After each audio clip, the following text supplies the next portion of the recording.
Din oңой, жеңил. Аялдарга оп-оңой кылып берген Аллах Таала. Оп-оңой. Аялдар мешит курбайт. Аялдар көчө кыдырбайт. Аялдар барып акча таппайт. Эмне кылат?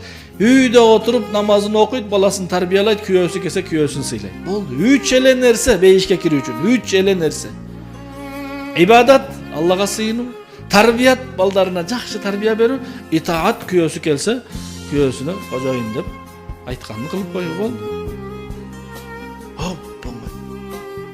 Аялдарга өкүм жок. Сөзсүз ажыга барасың. Менде акча бар, бирок күйөөмдө жок да, кантип барат? Барбайт. Эркектерге Аллах Таала күчтүү дагы, мүмкүнчүлүктү да көбүрөөк берген. Кечине жоопкерчилик да көбүрөөк. Мешитке барып намаз окуу. Мешит курулуп жатса жардам бер. Албетте мешит куруу ниет бардыгыбызда бар, бирок курулуп жаткан мешитке салым кошсок, сиз дагы мешит кургандай болосуз. Себеби сиздин мүмкүнчүлүк ошончолук. Дин өтө оңой туугандар. Дин жеңил. Динде мажбурлук жок.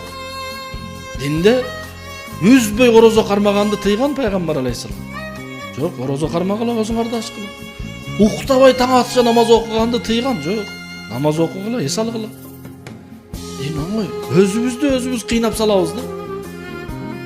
Аллах Таала силерди өзүңөрдү кыйнап жасаган ибадатыңарга муктаж эмес дейт. Ошондуктан динибизди үйрөнөлү, жана динди жашообузга алып келели, жана башкаларга жеткизели.